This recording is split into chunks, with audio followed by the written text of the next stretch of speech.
चलिए बच्चों, अब हम देखते हैं एग्जाम्पल्स। देखिए, अभी तक इस चैप्टर में हमने वेक्टर्स और स्केलर्स के बारे में पढ़ा, multiplication of vector with real number के बारे में पढ़ा, एडिशन और सब्ट्रैक्शन ऑफ वेक्टर्स पढ़ा विथ ए ग्राफिकल मेथड, और रिजोल्यूशन ऑफ वेक्टर्स पढ़ा। फिर वेक्टर एडिशन हमने एनालिटिकल मेथड से भी देखा, और आखिर में हमने position, displacement vector, position vector, velocity vector, acceleration vector, इन सभी के बारे में पढ़ा। अब हम देखते हैं उसके रिलेटेड एग्जांपल्स। सबसे पहले देखते हैं एग्जांपल 4.1। देखिए, rain is falling vertically with a speed of 35 meter per second. Winds starts blowing after some time with a speed of 12 meter per second in east to west direction. In which direction should the boy waiting at a bus stop hold his umbrella? देखिए क्या कहा है यहाँ पे। आपको कहा है कि rain already 35 metre per second की स्पीड से फॉल हो रही है, यानी कि बारिश आ रही है। 35 मीटर पर सेकंड की स्पीड से बारिश की बूंदें गिर रही हैं, और उसी वक्त विंड ब्लो होना शुरू हो जाता है, और वो होता है 12 metre per second. 12 metre per second direction कौन सी है? East to west direction. यहाँ पे ईस्ट टू वेस्ट डायरेक्शन हो या फिर नॉर्थ टू साउथ डायरेक्शन हो, कुछ भी हो, सिर्फ ये इतना समझाने के लिए है कि रेन की फॉलिंग जो है वर्टिकली डाउनवर्ड है, और ये विंड की जो डायरेक्शन है वो उसके परपेंडिकुलर है। ठीक है, इसमें डायरेक्शन कौन सी है ये इंपॉर्टेंट नहीं है, बट ये डायरेक्शन ऐसा सजेस्ट कर रही है कि जो विंड ब्लो हो रही है वो बारिश की बूंदें जिस तरफ गिर रही है वर्टिकली डाउनवर्ड उसके परपेंडिकुलर है। तो अब एक बच्चा खड़ा है जो कि अम्ब्रेला लेके खड़ा है, तो उसको अम्ब्रेला कैसे होल्ड करना चाहिए? मीन्स कहने का मतलब ये है कि बच्चा भीगे नहीं, इसके लिए उसको अम्ब्रेला कैसे होल्ड करना चाहिए। चलिए ये पूरी बात फिगर से समझते हैं। इससे पहले मैं थोड़ी सी यहाँ पे और जगह बना लेता हूँ। चलिए, अब देखिए, ये हो गई डायरेक्शंस। अब देख रहे हो यहाँ पे ये है ईस्ट और ये है वेस्ट। हमें खास तौर पे ईस्ट और वेस्ट का काम है, क्योंकि ईस्ट से वेस्ट डायरेक्शन में विंड ब्लो हो रही है। ईस्ट से वेस्ट यानी कि इस तरफ विंड ब्लो हो रही है। ठीक है, अब जो वेलोसिटी है इसको समझने के लिए ये फिगर देखिए। देखिए, मैं यहाँ पे एक ब्लैक डॉट बना रहा हूं। ये है पानी की बूंद, बारिश में पानी की बूंद। ठीक है, अब इस बारिश की बूंद के ऊपर एक वेलोसिटी तो वो बारिश जो गिर रही है उसकी वजह से है, राइट, जिसको हमने कहा है वी आर, यानी कि वेलोसिटी ऑफ रेन। ये है वेलोसिटी ऑफ रेन, और उसी वक्त विंड ब्लो होती है 12 मीटर पर सेकंड की स्पीड से, और वो भी ईस्ट से वेस्ट में। तो ये हो गई ईस्ट से west velocity of wind, right. तो इसका मतलब ये हुआ कि इस बूंद के ऊपर दो वेलोसिटी एक साथ अप्लाई हो रही है। एक हो रही है वी आर यानी कि वेलोसिटी ऑफ रेन, और एक हो रही है वी डब्ल्यू यानी कि वेलोसिटी ऑफ विंड। तो इस वजह से ये बूंद दरअसल कौन सी वेलोसिटी एक्वायर करेगी? इसका आंसर है कि इसकी रिजल्टेंट वेलोसिटी एक्वायर करेगी। ना तो ये बूंद इस तरफ जाएगी, ना तो ये बूंद इस तरफ जाएगी, ये जाएगी हमेशा इसके रिजल्टेंट वेलोसिटी के वेक्टर की डायरेक्शन में। तो मुझे इसका रिजल्टेंट वेलोसिटी वेक्टर फाइंड करना है। अब देख पा रहे हो कि ये दो वेक्टर्स हैं और दोनों के टेल जुड़े हुए, तो मैं यहाँ पे आराम से पैरेललोग्राम मेथड यूज कर पाऊंगा। ठीक है, तो सबसे पहले पैरेललोग्राम मेथड यूज करने के लिए आपको पता है कि मुझे पैरेललोग्राम ड्रॉ करना पड़ेगा। तो ये मैं ड्रॉ कर लेता हूं इस तरह से पैरेललोग्राम। ठीक है, ये हो गया इसका कोइंसाइडिंग पॉइंट यहाँ पे। और आपको पता है कि रिजल्टेंट वेक्टर कैसे ड्रॉ करना चाहिए? रिजल्टेंट वेक्टर ऐसे ड्रॉ करना पड़ेगा। ये हो जाता है रिजल्टेंट वेक्टर। ठीक कर देता हूं मैं थोड़ा सा। चलिए, ये है रिजल्टेंट वेक्टर, दोनों वेक्टर्स का एडिशन हो गया और ये मिल गया रिजल्टेंट वेक्टर यानी कि रिजल्टेंट वेलोसिटी। ठीक है, ये दो वेलोसिटी की रिजल्टेंट वेलोसिटी ये है, यानी कि समझ लीजिए आप कि ये बूंद ना तो इस तरफ जा रही है ना तो इस तरफ जा रही है, ये इस तरफ जाएगी। ठीक है, अब मेन पॉइंट ये है कि बच्चे को कैसे खड़ा रहना चाहिए ताकि वो भीगे नहीं। तो इसके लिए मैं आपको एक ये फिगर दिखा रहा हूं, जरा ध्यान से देखिए, बहुत आसान सा काम है।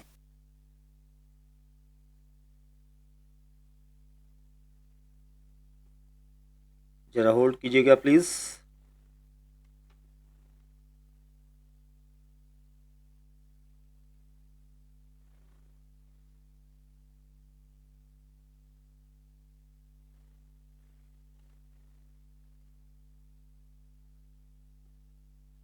ये हो गई छतरी।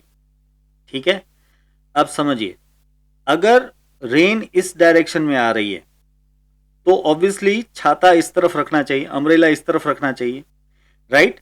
आप देख रहे हो कि छाता यहां पे कुछ एंगल बना रहा है।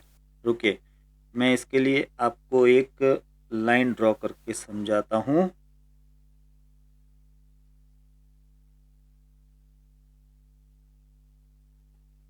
देखिए, मैं यहां पे इस छाते की वर्टिकल डायरेक्शन के साथ जो एंगल है वो बताने की कोशिश कर रहा हूं, और वो एंगल है यहां पे। इसको मैं कह देता हूं एंगल थीटा। आप समझ रहे हो फिगर को?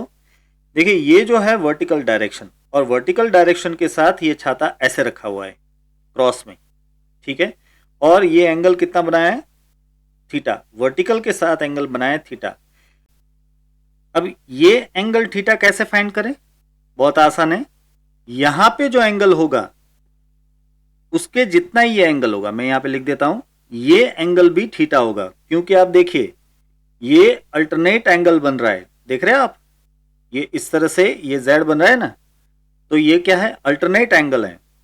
तो अगर ये थीटा है तो ये भी थीटा है। तो इसका मतलब कि अगर मैं ये एंगल फाइंड कर लेता हूं तो मुझे ये पता चल जाएगा कि भाई छाता कितने एंगल पे रखना चाहिए, और अगर बच्चा इतने एंगल पे छाते को रखेगा तो वो बारिश में भीगेगा नहीं। ठीक है, तो हमें ये एंगल फाइंड करना है। अच्छा, वैसे इसमें ये वेलोसिटी का मैग्नीट्यूड नहीं मांगा है, लेकिन फिर भी उसे हम फाइंड करते हैं, क्योंकि ज़्यादातर क्वेश्चंस में रिजल्टेंट वेलोसिटी का जो मैग्नीट्यूड है वो फाइंड करना होता ही है। तो चलिए इसको सॉल्व करते हैं। सबसे पहले तो मैं दोनों वेलोसिटी जो दी गई है उसको लिख लेता हूं। देखिए, वेलोसिटी ऑफ रेन जो है वो आपको दी गई है 35 मीटर पर सेकंड, और वेलोसिटी ऑफ विंड जो है वो आपको दी गई है 12 मीटर पर सेकंड। सही है। अब अगर मुझे ये v की वैल्यू फाइंड करनी है तो मैं इसमें पाइथागोरस लॉ लगा सकता हूं। देखिए, ये राइट एंगल ट्राइंगल है तो इसमें मैं पाइथागोरस लॉ लगा सकता हूं।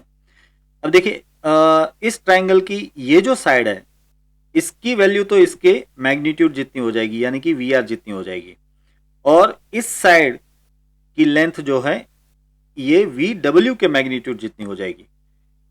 यहां पे मैं लिख देता हूं वी डब्ल्यू। ये समझ में आ रहा है ना आपको? देखिए, ये पैरेललोग्राम है तो ऑब्वियसली ये दोनों साइड सेम होगी, तो ये जो लेंथ है वो कितनी हो जाएगी? वी डब्ल्यू जितनी, और ये लेंथ वी आर जितनी, और ये लेंथ वी जितनी, राइट। देखिए, मैंने बहुत पहले आपको कह दिया, यहाँ पे रिपीट कर देता हूं, जब भी आप ट्रिगोनोमेट्री यूज कर रहे हैं या फिर जब भी आप पाइथागोरस यूज कर रहे हैं तो खास तौर पे ध्यान रखिए कि आप उसमें जो वेक्टर है उसका सिर्फ मैग्नीट्यूड लीजिए। आप इक्वेशन लिखते हो तब भी आप उसका सिर्फ मैग्नीट्यूड लिखिए, वेक्टर मत लिखना, राइट।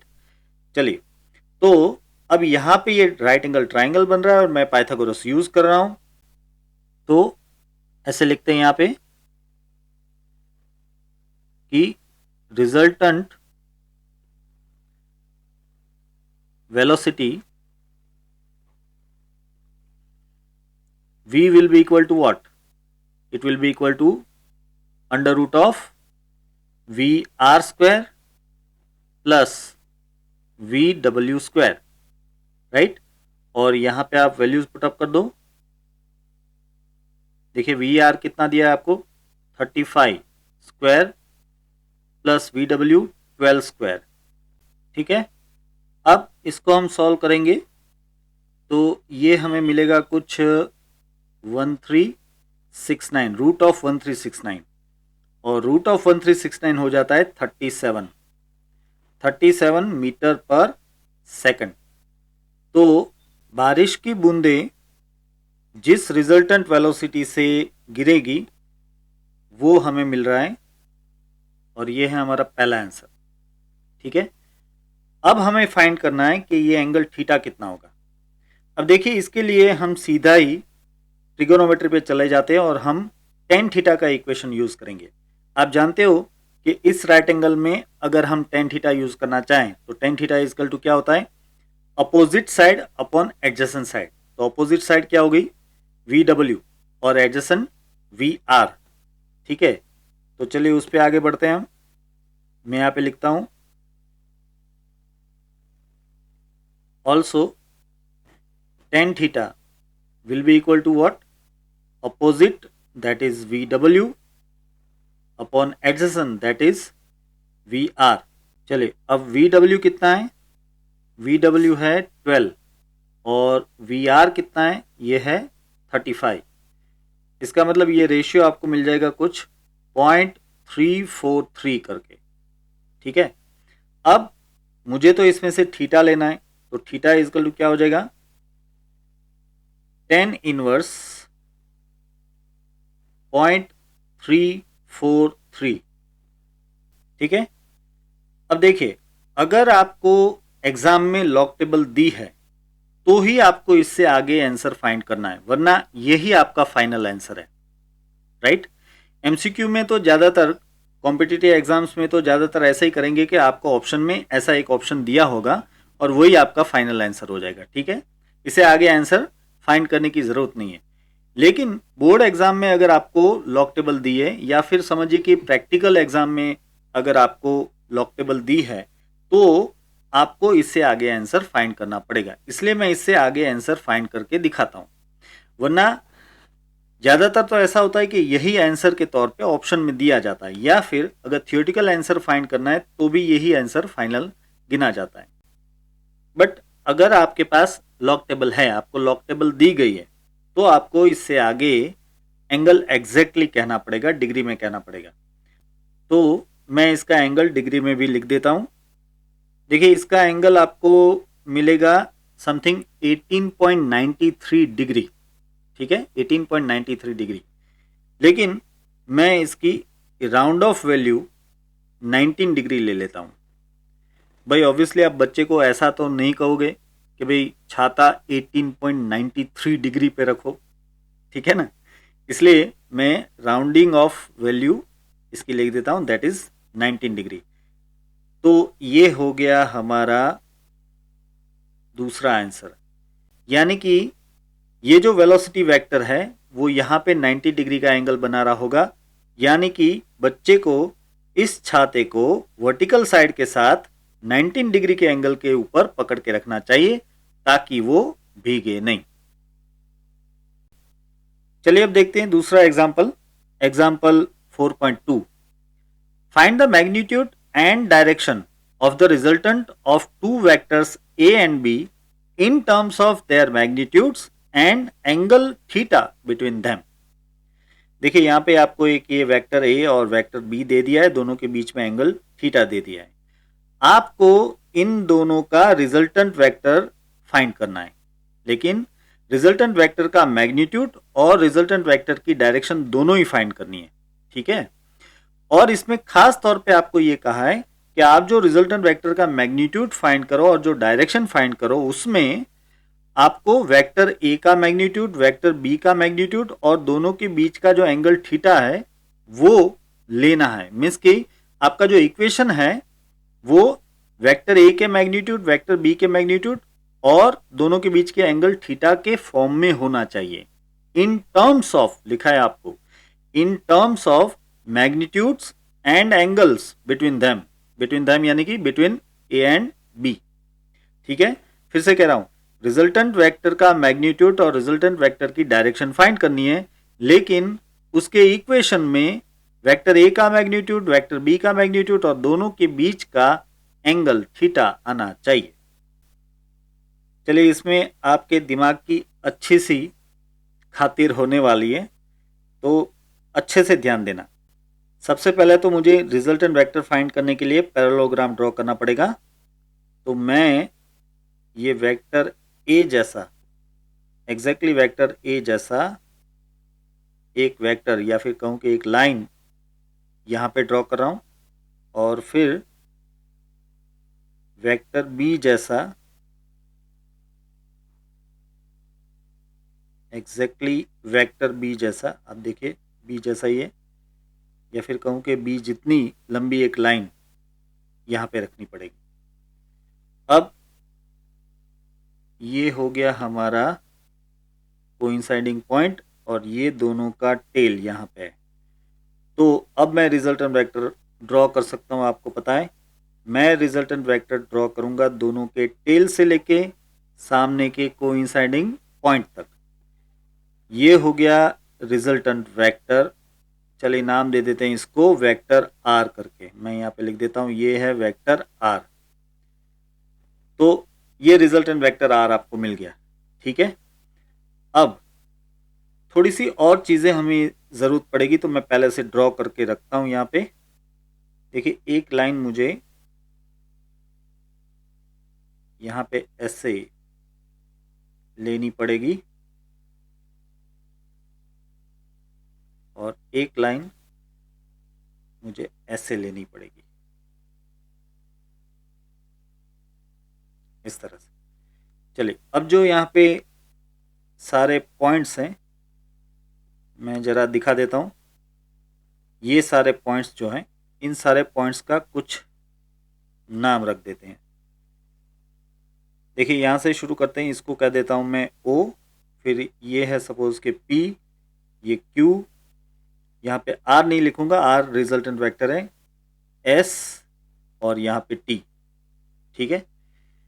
अब देखिए एक चीज समझिए कि ये एंगल अगर थीटा है और ये पैरेललोग्राम ड्रॉ किया है आपने, तो यहां भी एंगल थीटा होगा ना, क्योंकि ये अगर वेक्टर बी है तो ये भी वेक्टर बी ही होगा, है कि नहीं।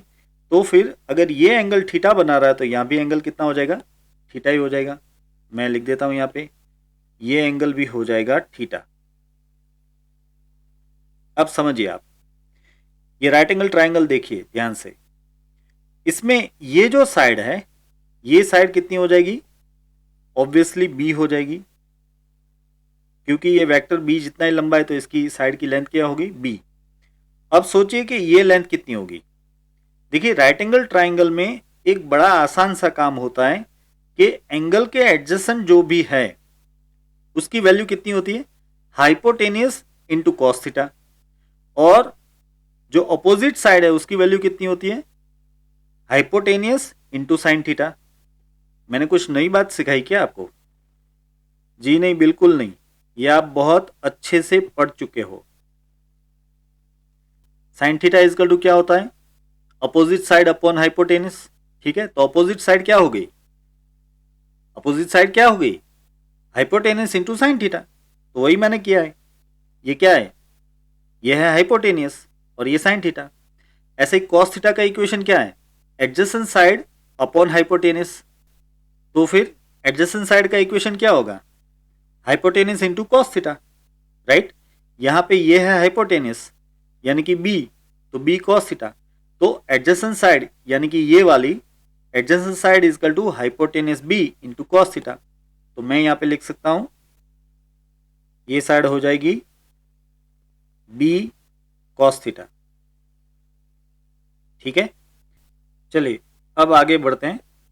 सबसे पहली चीज तो मैं यहां पे लिख लेता हूं कि हम दरअसल कर क्या रहे हैं, हम vector R that is equal to vector A plus vector B ये फाइंड कर रहे हैं, ठीक है। इसका मैग्नीट्यूड हमें फाइंड करना है। नाउ फॉर ट्राइंगल, देखिए मैं आपका फोकस लाना चाहता हूं इस ट्राइंगल पे। ये देख रहे हैं आप, ये right angle triangle O Q S, ठीक है। for triangle OQS, I can use Pythagoras, and so I can write OS square is equal to OQ square plus QS square. I hope कि इसमें कोई डिफिकल्टी नहीं है। ये क्या है? Hypotenuse square is equal to first side square plus second side square. सही है। यहाँ पे ये जो OQ है वो क्या हो जाएगा? OP plus PQ। तो मैं ये भी लिख देता हूं, OQ की जगह पे लिख देते हैं हम OP plus PQ whole square plus QS square. आपको बड़ा मजा आ रहा होगा कि भाई यहाँ पे तो पाइथागोरस ही यूज करना है सिर्फ। कोई बात नहीं, आगे आगे देखिए होता है क्या। अब चलिए देखिए, यहाँ पे ये जो OS है वो दरअसल वेक्टर R है, तो मुझे OS की जगह पे वेक्टर R का मैग्नीट्यूड यानी कि R लिख देना चाहिए। फिर OP जो है वो वेक्टर A है, तो OP की जगह पे मुझे वेक्टर A का मैग्नीट्यूड यानी कि A लिखना चाहिए। PQ की जगह पे B cos थीटा लिखना चाहिए। QS की जगह पे B sin थीटा लिखना चाहिए। तो ये सारी चीजें मैं डाल देता हूं यहाँ पे इक्वेशन में। तो ये हो गया R square is equal to, यहाँ पे आ जाएगा क्या, ये A प्लस ये क्या हो जाएगा B cos theta whole square plus ये QS क्या है, B sin थीटा, लेकिन उसका स्क्वायर है, तो ये B स्क्वायर और साइन स्क्वायर थीटा दोनों का स्क्वायर आएगा। अब इसको राइट साइड को सॉल्व करता हूं मैं, ये ब्रैकेट खोल रहा हूं, देखना ये हो जाएगा A square plus 2AB cos theta, ठीक है, plus B square cos square theta, ये ब्रैकेट खुल गया, plus B square sine square theta तो है ही है, वो भी लिख लिया मैंने। अब इसको मैं अरेंज करता हूं, ये हो गया A square plus 2AB cos theta plus, अब देखना ये है सिर्फ B स्क्वायर। क्यों?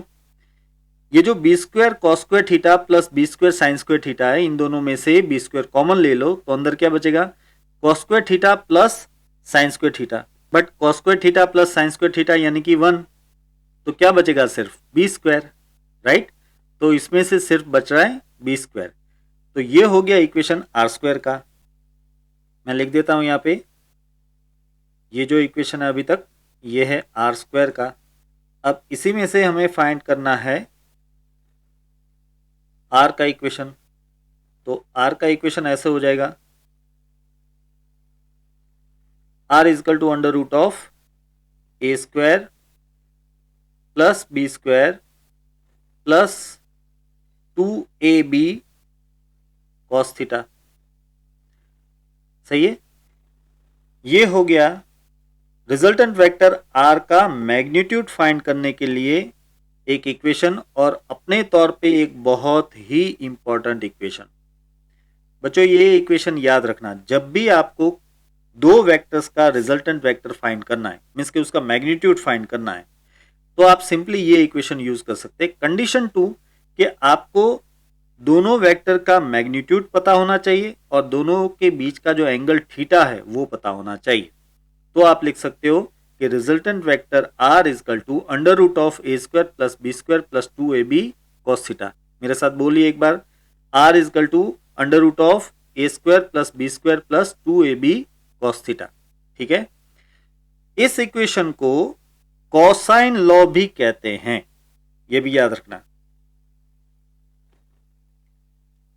This is known as cosine law. ये जो आप कॉस कॉस बोलते रहते हो ना, ये कॉस का पूरा नाम है कोसाइन, साइन का पूरा नाम है साइन SINE, और टेन का पूरा नाम है टेंजेंट। तो यहाँ पे ये कॉस का पूरा नाम है कोसाइन, इसलिए इसको कहते हैं कोसाइन लॉ, क्योंकि इस इक्वेशन में कॉस आ रहा है इसलिए इसको कहते हैं कोसाइन लॉ। देखिए वैसे तो ये एक न्यूमेरिकल है, राइट, लेकिन अपने आप में एक थियरी भी है। ये आपको यहाँ पे ये समझाया जा रहा है कि जब भी आपके पास दो वेक्टर्स हो और दोनों के बीच का एंगल आपको पता हो तो उसके रिजल्टेंट वेक्टर का मैग्नीट्यूड किस इक्वेशन से मिलता है, और अभी आगे देखेंगे कि उस रिजल्टेंट वेक्टर की डायरेक्शन किस इक्वेशन से मिलती है। लेकिन उससे पहले रिजल्टेंट वेक्टर की डायरेक्शन तो हमने यहाँ पे बताई नहीं, पहले वो बता देते हैं।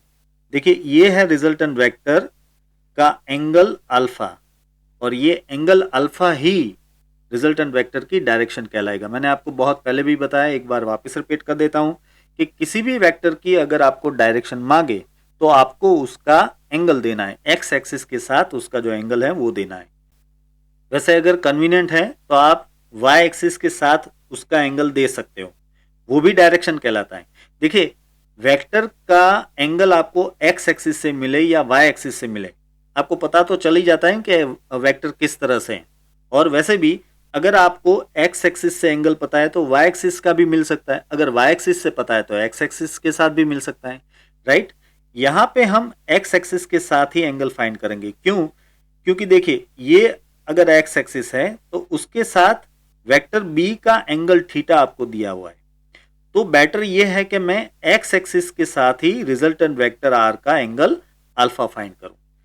बाई चांस अगर मुझे ऐसे वर्टिकल एक्सिस यानी कि वाई एक्सिस के साथ एंगल थीटा दिया होता तो मैं यहाँ पे रिजल्टेंट वेक्टर का एंगल भी वाई एक्सिस के साथ ही फाइंड करता, ठीक है। तो ये सिर्फ कन्वीनियंस की बात है कि आप कौन सी एक्सिस के साथ एंगल फाइंड करते हो।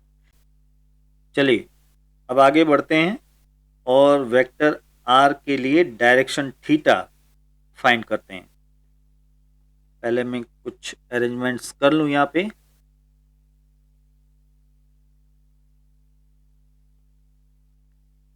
अब यहाँ पे मुझे हमारी वो पुरानी फिगर चाहिए होगी, तो मैं फिगर भी यहाँ पे ले लेता हूँ।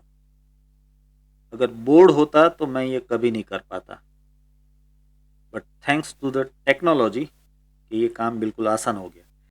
अच्छा चलिए अब देखिए मुझे वेक्टर आर के साथ एक परपेंडिकुलर यहाँ पे ड्रॉ करना है। पहले मैं वो ड्रॉ कर लेता हूँ फिर बात करते हैं।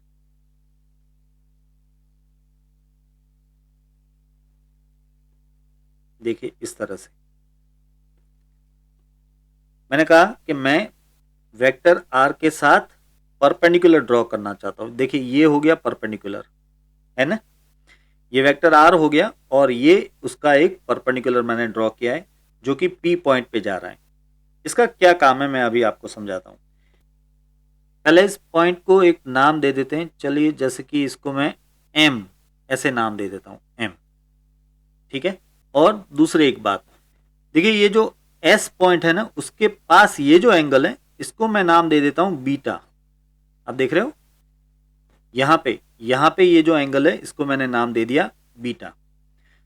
अब हमें पूरा फोकस करना है ये दो राइट एंगल ट्राइंगल पे, ओ एम पी और एस एम पी, ये दोनों राइट एंगल ट्राइंगल है, ठीक है। तो इन दोनों पे हमें फोकस करना है।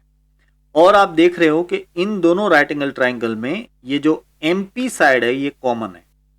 तो अब एमपी साइड अल्फा की अपोजिट साइड है और वैसे ही बीटा की भी अपोजिट साइड है। याद रहे कि इस ट्राइंगल का हाइपोटेनस है ए और इस ट्राइंगल का हाइपोटेनस है बी, राइट। और मैंने अभी आपको बताया था कि अपोजिट साइड का इक्वेशन क्या होता है, क्या होता है, opposite side is equal to hypotenuse into sine theta. ये याद रखना, इसका यूज हम करने वाले हैं। चलिए वन बाय वन लेते हैं। सबसे पहले मैं ट्राइंगल लेता हूं, for triangle O M P, for triangle O M P I can write that the opposite side M P is what, M P opposite side है तो opposite side is equal to hypotenuse into sine theta, यानी कि a sine alpha, सही है। ये हो गया opposite side, ये हो गया हाइपोटेनस और ये एंगल, तो ए साइन अल्फा। और साथ ही अब दूसरा जो ट्राइंगल है वो ले लेता हूं मैं। फॉर ट्राइंगल कौन सा, S M P, triangle S M P, यहां भी मुझे अपोजिट साइड मिल रही है एम पी, और उसका इक्वेशन हो जाएगा हाइपोटेनस इंटू साइन थीटा। तो हाइपोटेनस क्या है यहाँ पे, बी, और साइन थीटा नहीं आएगा लेकिन साइन बीटा आएगा, है ना। ये हाइपोटेनस बी और ये एंगल बीटा, तो बी साइन बीटा। अब क्योंकि दोनों ही एमपी है तो मैं इन दोनों को कंपेयर कर सकता हूं। तो मैं लिख सकता हूं कि a sine alpha is equal to b sine beta. सही है, मैंने ये दोनों ही इक्वेशन कंपेयर कर दिया और कुछ नहीं। अब इसको मैं अरेंज करके ऐसे लिखता हूं, ये हो गया a upon sine beta equal to b upon sine alpha. ठीक है, इसको मैं दे देता हूं इक्वेशन 1। चलिए अब आगे बढ़ते हैं, मजा आ रहा है ना। हाँ, अब आपके दिमाग की कसरत हो रही है तो फिर मजा तो भाई आएगा ही। चलिए आगे बढ़ते हैं। देखिए इसी फिगर से एक और चीज मिल रही है हमें। ये जो साइड है, ये साइड दो ट्राइंगल की अपोजिट साइड है। कैसे, देखिए देखिए एक ट्राइंगल बनता है ये, कौन सा, एस क्यू ओ, या फिर कहो कि ओ क्यू एस, और ओ क्यू एस ट्राइंगल में इस एंगल अल्फा की अपोजिट साइड है ये। वैसे ही एक दूसरा ट्राइंगल बनता है एस पी क्यू, ये भी राइट एंगल है, इसमें एंगल है थीटा और उसकी अपोजिट साइड है ये, यानी कि एस क्यू। ठीक है, तो इन दोनों के लिए मैं एक इक्वेशन लिखता हूं। देखिए पहले मैं लिख लेता हूं यहां पे, फॉर ट्राइंगल कौन सा, O Q S, for triangle O Q S I can use the equation of opposite side. Opposite side क्या है यहाँ पे, S Q. Opposite side is equal to क्या हो जाएगा, हाइपोटेनस इंटू साइन थीटा। अब देखिए ये राइट एंगल ट्राइंगल, इसमें हाइपोटेनस है ये आर और एंगल है अल्फा, तो एस क्यू इजकल टू क्या हो जाएगा, hypotenuse R into sine theta नहीं लेकिन साइन अल्फा। ऑलराइट, और दूसरा ट्राइंगल, फॉर ट्राइंगल कौन सा, एस पी क्यू, है ना, ये वाला एस पी क्यू, इसके लिए भी ये जो साइड है वो अपोजिट साइड है एस क्यू, और एस क्यू यानी क्या होता है, हाइपोटेनस इंटू साइन थीटा, तो यहाँ पे तो बी साइन थीटा ही होगा, और वो वैसे हमने लिखा भी है यहाँ पे, आप देख रहे हो कि ये बी साइन थीटा है।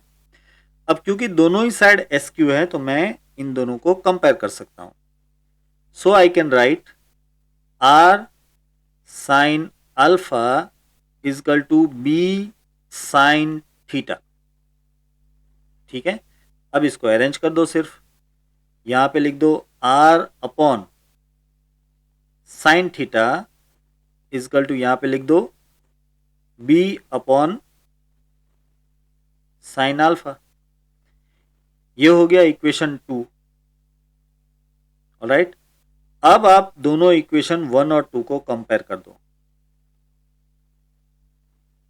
Comparing equation 1 and 2। अब देखिए यहां पे, देखिए ये है a अपॉन साइन बीटा, ये है b अपॉन साइन अल्फा, यहां भी है b अपॉन साइन अल्फा, और is equal to r upon sine theta. तो इन दोनों इक्वेशन से आप अब लिख सकते हो r upon sine theta is equal to a upon sine beta is equal to क्या हो जाएगा, b upon sine alpha. Right, B upon sine alpha. ये हो गया हमारा एक और इम्पॉर्टेंट इक्वेशन। मैं ब्रैकेट कर लेता हूं इसको। अब आप कहोगे सर हम तो अल्फा फाइंड करने गए थे और ये क्या आ गया। भाई ये एक बहुत ही इंपॉर्टेंट चीज आ गई, इसको कहते हैं sine law. This is known as sine law, SINE, sine law, क्योंकि इसमें साइन आ रहा है इसलिए इसको कहते हैं साइन लॉ। अब बात करते हैं हम अल्फा की। देखिए दरअसल तो हमें अल्फा फाइंड करना था ना, तो अब देखिए आप इन दोनों टर्म्स में से अल्फा फाइंड कर सकते हो। यानी कि अगर आपके पास ए है, बी है और बीटा है, तो आप इसमें से साइन अल्फा को सब्जेक्ट बना के फिर उसमें से अल्फा फाइंड कर सकते हो। या फिर आप ऐसे भी कर सकते हो कि आप इन दोनों टर्म्स को कंपेयर कर दो तो भी हो सकता है। लेकिन फिर आपको बी की वैल्यू पता होनी चाहिए, आर की वैल्यू पता होनी चाहिए और थीटा की वैल्यू पता होनी चाहिए, तो आप साइन अल्फा को सब्जेक्ट बना सकते हो और फिर उसमें से अल्फा फाइंड कर सकते हो। तो इस तरह से इस इक्वेशन से आप रिजल्टेंट वेक्टर आर का एंगल अल्फा फाइंड कर सकते हो। लेकिन एक और तरीका भी है। देखिए अगर आप इस ट्राइंगल को ध्यान में ले, कौन सा, SOQ, तो इसमें ये जो है वो है अपोजिट साइड और ये है एडजेसेंट साइड, राइट। तो आप टेन अल्फा का इक्वेशन लगा सकते हो। Tan alpha is equal to opposite side upon adjacent side, यानी कि SQ अपॉन OQ, ठीक है। तो मैं टेन अल्फा इक्वेशन यूज करने वाला हूं, तो आप याद रखना कि टेन अल्फा इजकल टू क्या हो जाएगा, SQ अपॉन OQ, लेकिन OQ में OP प्लस PQ, और उसमें भी OP यानी कि A, PQ यानी कि B cos थीटा और SQ यानी कि B sin थीटा। ये याद रखना क्योंकि अब फिगर यहां से हटने वाली है। चलिए अब फाइनली मैं लिखता हूं, ऑल्सो फ्रॉम ट्राइंगल, ट्राइंगल कौन सा, OQS, OQS था ना, OQS I can write tan alpha is equal to opposite side, opposite side क्या थी, SQ upon adjacent side, adjacent side क्या थी, OQ। लेकिन हमने बात की इसमें कि भाई ये जो एडजेसेंट साइड है OQ, वो दरअसल क्या है, OP प्लस PQ। अब आगे बढ़ते हैं हम, SQ, SQ क्या था, SQ था B साइन थीटा और OP क्या था, वो था वेक्टर A का मैग्नीट्यूड यानी कि A, और PQ क्या था, वो था B cos थीटा। तो देखिए ये इक्वेशन जो मिला है आपको वो है टेन अल्फा का। अब फिर इसमें से आप अल्फा फाइंड कर सकते हो इस तरह से, टेन इनवर्स और बाकी का सारा ब्रैकेट में ले लो, ये हो जाता है B sine theta upon A plus B cos theta, इस तरह से। तो ये भी एक इक्वेशन है जिससे हम अल्फा फाइंड कर सकते हैं, यानी कि रिजल्टेंट वेक्टर की डायरेक्शन फाइंड कर सकते हैं। कंडीशन 2 कि आपके पास A और B की वैल्यू होनी चाहिए और दोनों के बीच का एंगल थीटा होना चाहिए। तो आपने ये न्यूमेरिकल तो देखा, लेकिन इसमें ये जो तीन इक्वेशंस आपने देखे वो बहुत ही इंपॉर्टेंट है, कोसाइन लॉ, साइन लॉ और ये अल्फा फाइंड करने के लिए आखिरी जो इक्वेशन हमने लिया वो। चलिए अब देखते हैं example 4.3। A motor boat is racing towards north at 25 km per hour and the water current in the region is 10 km per hour in the direction of 60 degree east of south, find the resultant velocity of the boat. देखिए यहाँ पे एक motor boat के बारे में बताया गया है। मोटर बोट वो नॉर्थ डायरेक्शन में जा रही है 25 किलोमीटर पर आवर की स्पीड से, और इसमें जो नदी में वाटर करंट है, यानी कि वाटर का जो फ्लो है, वो 10 किलोमीटर पर आवर की स्पीड से जा रहा है। किस डायरेक्शन में? 60 डिग्री ईस्ट ऑफ साउथ, यानी कि साउथ से 60 डिग्री ईस्ट की डायरेक्शन में 10 किलोमीटर पर आवर की स्पीड से पानी जा रहा है। तो आपको ये फाइंड करना है कि रिजल्टेंट वेलोसिटी बोट की क्या होगी। देखिए जब यहाँ पे ऐसे लिखा है कि रिजल्टेंट वेलोसिटी, तो आपको रिजल्टेंट वेलोसिटी का मैग्नीट्यूड और डायरेक्शन दोनों ही फाइंड करनी पड़ती है। जब भी आपको कहीं भी कोई भी रिजल्टेंट वेक्टर फाइंड करने के लिए कहा गया हो, तो आप समझ लीजिए कि आपको उसका मैग्नीट्यूड और डायरेक्शन दोनों ही फाइंड करनी होती है। चलिए ये पूरी ही बात मैं आपको फिगर के साथ समझाता हूँ। देखिए सबसे पहले हम यहाँ पे ये डायरेक्शंस ले लेते हैं। ये है नॉर्थ, साउथ, ईस्ट और वेस्ट। अब देखिए क्वेश्चन में आपको जो मोटर बोट की डायरेक्शन बताई है वो है नॉर्थ साइड में, टुवर्ड्स नॉर्थ, यानी कि इस तरफ।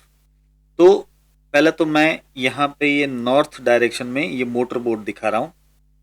ये मोटर बोट ऐसे जा रही है नॉर्थ डायरेक्शन में, ठीक है।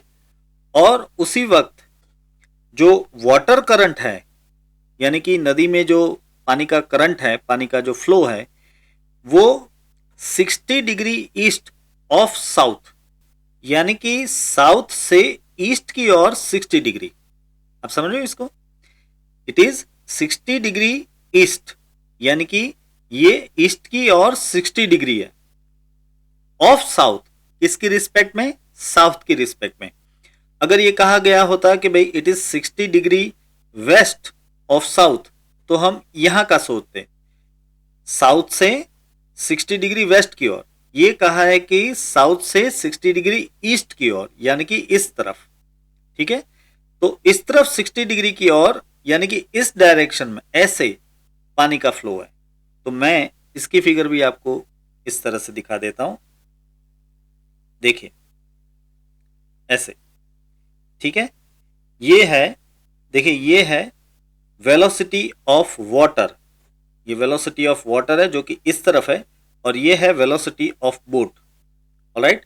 और याद रहे कि ये जो वेक्टर है यहाँ पे, ये 60 डिग्री बना रहा है किसके साथ? साउथ के साथ बना रहा है। साउथ के साथ यानी कि इस तरफ ऐसे 60 डिग्री बना रहा है। मैं इसको जरा ऐसे दिखा देता हूं ताकि ये समझ में आ जाए पूरी तरह से। ये जो वर्टिकल डायरेक्शन है वो साउथ की है, ठीक है। और इसके साथ यहां पे ये 60 डिग्री बना रहा है ऐसे, इस तरह से। तो ये दरअसल ये जो डायरेक्शन है कौन सी है? साउथ की है। तो ये साउथ के साथ ईस्ट की ओर 60 डिग्री बना रहा है। तो उस डायरेक्शन में है वेलोसिटी ऑफ वाटर, या फिर कहें कि वेलोसिटी ऑफ वाटर करंट। और ये है वेलोसिटी ऑफ बोट। अब आप समझिए कि इस हाल में बोट ऐसे सीधी तो नहीं जाएगी, राइट, और ना ही ये वाटर करंट की डायरेक्शन में, यानी कि ऐसी चली जाएगी, ऐसे भी नहीं जाएगी, राइट। दरअसल यहां पे इस बोट के ऊपर दो वेलोसिटीज काम कर रही है, एक है वीबी और एक इस तरफ है वीडब्ल्यू। तो इन दोनों का रिजल्टेंट वेक्टर हमें फाइंड करना पड़ेगा, और वो रिजल्टेंट वेक्टर कुछ इस तरफ आएगा। तो इस वजह से बोट दरअसल इस डायरेक्शन में ऐसे जाएगी। ये बढ़ना चाहती है इस तरफ, लेकिन वाटर फ्लो इस तरफ है, तो दरअसल बोट कुछ इस तरफ जाएगी ऐसे। समझ रहे हो? ये अभी हम रिजल्टेंट वेक्टर फाइंड करेंगे तो उससे आपको ज्यादा समझ में आ जाएगा। तो यही रिजल्टेंट वेक्टर यानी कि रिजल्टेंट वेलोसिटी हमें फाइंड करनी है। तो अब हम ये वेक्टर्स एक अलग फिगर में ऐसे ड्रॉ कर लेते हैं। देखिए यहाँ पे ये नॉर्थ, साउथ, ईस्ट, वेस्ट सब कुछ आ गया। अब मुझे वेलोसिटी वेक्टर यानी कि वी बी जो है वो ड्रॉ करना है किस तरफ? नॉर्थ की ओर। तो मैं सबसे पहले वी बी ड्रॉ कर लेता हूँ ऐसे नॉर्थ की ओर। अच्छा, VB की वैल्यू 25 है, तो ये वेक्टर बड़ा रहना चाहिए, तो मैं इसको थोड़ा सा बड़ा ड्रॉ करूंगा। और दूसरा वेक्टर मुझे ड्रॉ करना है अभी, वो है कौन सा, ये है VW। और VW छोटा ड्रॉ करना पड़ेगा क्योंकि इसकी वैल्यू 10 किलोमीटर है और 60 डिग्री पे ड्रॉ करना है, तो मैं ऐसे ड्रॉ करता हूं, इस तरह से।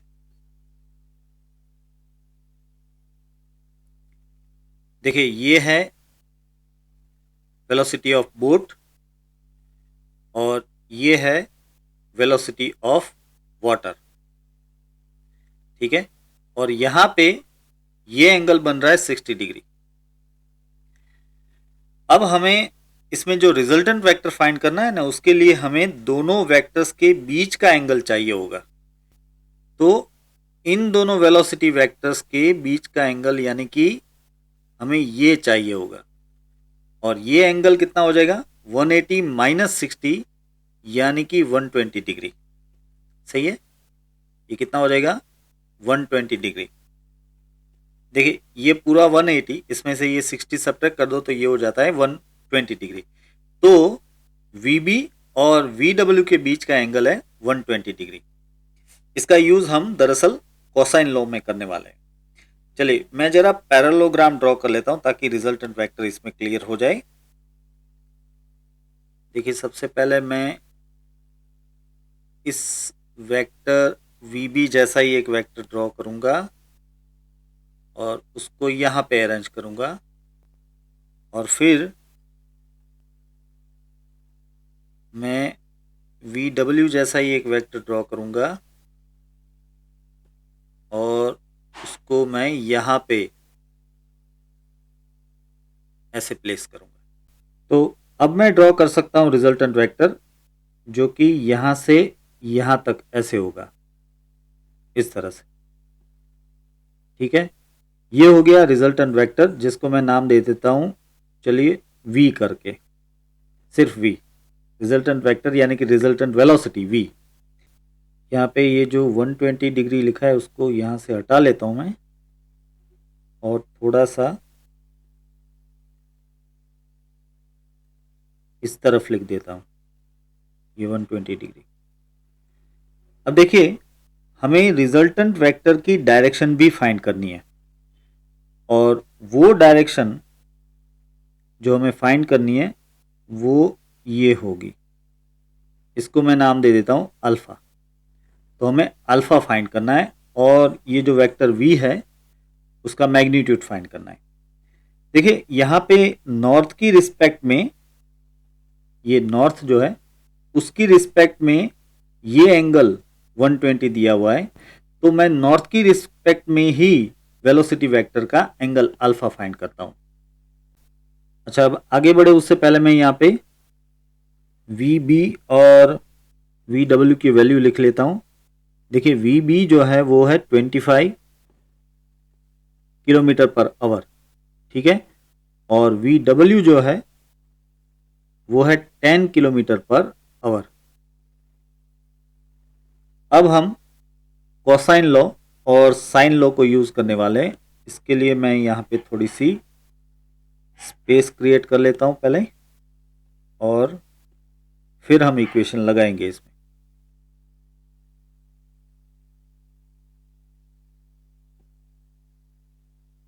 चलिए अब सबसे पहले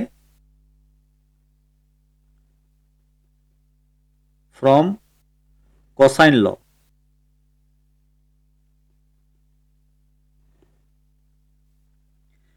from cosine law I can write V is equal to under root of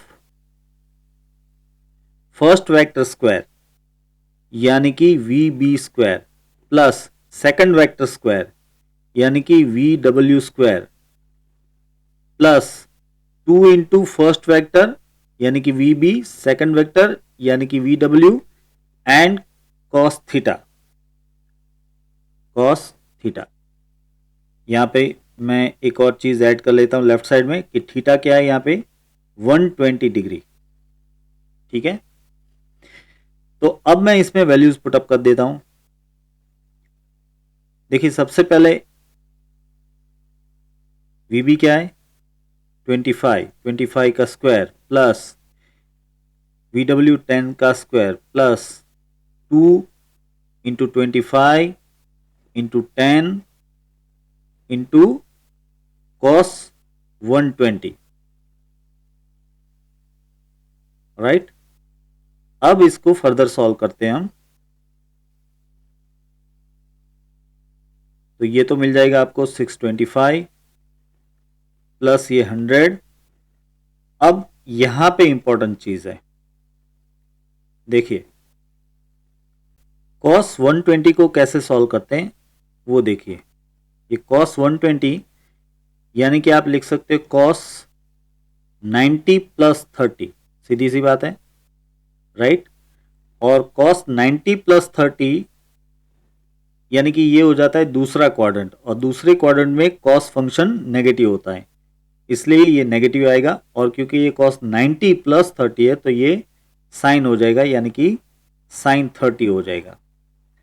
अगर ये आपको समझ में नहीं आया तो प्लीज़ आप बेसिक मैथमेटिक्स फॉर फिजिक्स के लेक्चर्स जो मेरी चैनल में दिए गए हैं उसको एक बार देख लीजिए। चलिए अब इसमें माइनस साइन 30 यानी क्या लिख सकते हैं हम, -1/2। तो ये मैं -1/2 यहाँ पे पुट करने वाला हूँ, इसलिए अब ये इक्वेशन ऐसे लिख सकते हैं। देखिए ये हो जाएगा 500, 2 इंटू 25 इंटू 10 500, और ये cos 120 यानी कि -1/2, राइट। तो ये हो जाएगा -250, राइट। ये इतना जो है वो -250 हो जाएगा। तो ऐसे आपको रूट में क्या मिल जाएगा, रूट में मिल जाएगा आपको 475, और इसका आंसर आ जाता है कुछ 21.79 जैसा, ठीक है। और इसको हम राउंड ऑफ करके 22 जैसा लिख सकेंगे। तो मैं यहाँ पे लिख रहा हूं कि V is equal to 22 kilometre per hour, यानी कि ये जो बोट है इसकी रिजल्टेंट वेलोसिटी क्या हो जाएगी 22 किलोमीटर पर आवर हो जाएगी। ये हो गया हमारा पहला आंसर। अब हमें फाइंड करना है कि अल्फा कितना होगा। अब उसके लिए हमें साइन लॉ यूज करना है, लेकिन साइन लॉ यूज करें उससे पहले जरा इस फिगर में एक बात देखिए। देखिए ये जो एंगल है यहाँ पे ये 60 डिग्री है, राइट। तो यहाँ पे ये एंगल भी 60 डिग्री होगा क्योंकि ये अल्टरनेट एंगल बन रहा है? इस तरह से ये अल्टरनेट एंगल बनेगा, तो ये कितना हो जाएगा 60 डिग्री। मैं यहाँ पे लिख देता हूं कि ये एंगल आपको मिलेगा 60 डिग्री, ठीक है। एक और बात देखिए, ये ऐसे अल्टरनेट एंगल बन रहा है, ये जो एंगल है इसका अल्टरनेट एंगल है, तो फिर ये भी अल्फा हो जाएगा। मैं यहाँ पे लिख देता हूं ये एंगल भी कितना हो जाएगा अल्फा। समझ रहे हो ना आप, ये जो ऐसे बन रहा है वो अल्टरनेट एंगल है, ये दोनों एक दूसरे के अल्टरनेट एंगल है, तो मैंने यहाँ पे लिख दिया अल्फा, ठीक है। अब मैं इस ट्राइंगल के ऊपर साइन लॉ अप्लाई करूंगा। देखिए आप किसी भी ट्राइंगल के ऊपर साइन लॉ अप्लाई कर सकते हैं, तो मैं इस ट्राइंगल के ऊपर साइन लॉ अप्लाई करूंगा। इसके लिए मुझे इस ट्राइंगल की तीनों साइड्स की ज़रूरत पड़ेगी, तो ये तीनों साइड्स जो हैं वो मैं अलग से ले लेता हूं और हम आगे की स्पेस में इसको यूज़ करेंगे। इसमें मैं ये एंगल लिख लेता हूं, ये एंगल कितना है अल्फ़ा, और फिर ये एंगल कितना है 60, राइट। और साथ ही ये जो साइड है ये हो जाएगी V, और ये नीचे की जो साइड है वो हो जाएगी VW, ठीक है। और ये साइड हो जाएगी VB, है ना। देखिए यहाँ पे लेफ्ट साइड की फिगर में देखिए ये VB है तो ये भी क्या हो जाएगा VB, तो ये मैंने लिखा है VB। अब ये पूरी फिगर इन सभी वेक्टर्स के साथ हम आगे की स्पेस में यूज़ करेंगे। तो मैं यहाँ पे ये स्पेस क्रिएट कर लेता हूँ। चलिए,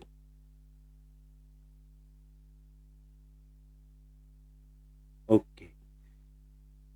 अब देखिए, अब ये हो गया ट्राइंगल और इसके दो जो एंगल्स है वो हमें पता है और तीन साइड्स हमें पता है। अब तो हमारे पास v की वैल्यू भी आ गई है। vb और vw तो हमें दिया ही था, अब हमारे पास v की वैल्यू भी आ गई है। तो मैंने कहा कि तीन साइड्स हमें पता है, ठीक है। अब देखिए साइन लॉ क्या कहता है।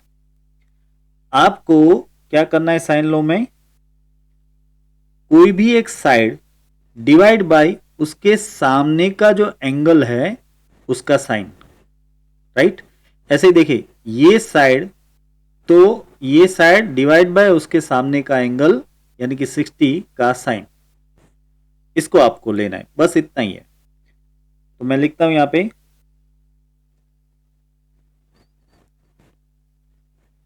As per sign law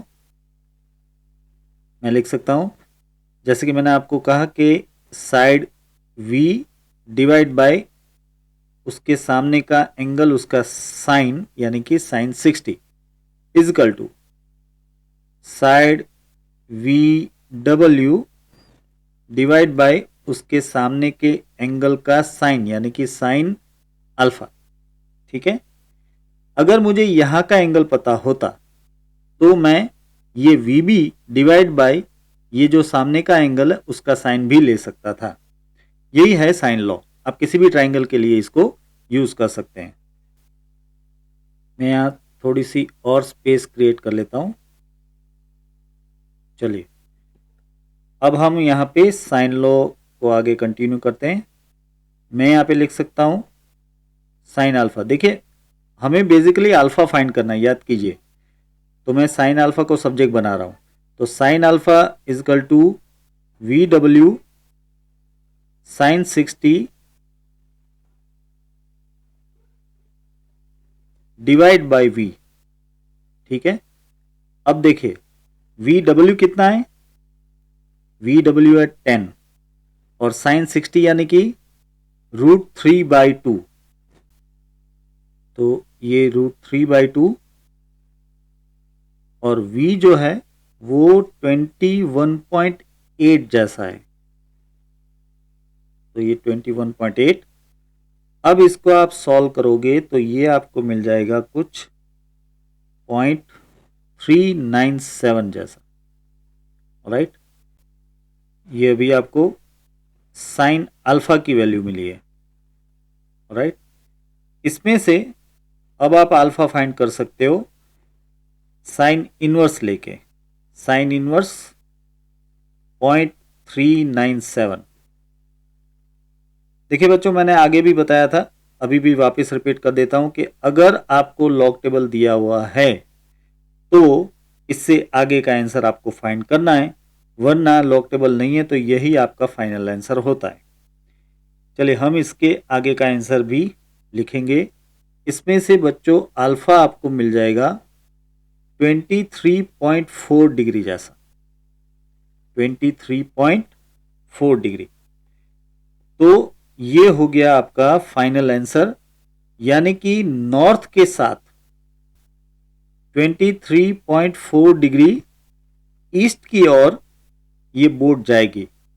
boat की जो रिजल्टेंट वेलोसिटी है वो आपको मिल गई 22 किलोमीटर पर आवर और बोट की जो रिजल्टेंट डायरेक्शन है वो आपको मिल गई 23.4 डिग्री, 23.4 डिग्री नॉर्थ से ईस्ट की ओर, राइट। तो आज हमने ये तीन न्यूमेरिकल देखे, जिसमें से हमने ये साइन लॉ और कोसाइन लॉ भी पढ़ा। दरअसल वो न्यूमेरिकल में था लेकिन ये एक थियरी है। मैंने आपको कहा है कि इसके इक्वेशंस आप अच्छे से याद रखना। साइन लॉ और कोसाइन लॉ से ही हम रिजल्टेंट वेक्टर का मैग्नीट्यूड और साथ ही उसकी डायरेक्शन फाइंड कर सकते हैं। आई होप कि आपको ये सब कुछ समझ में आया होगा।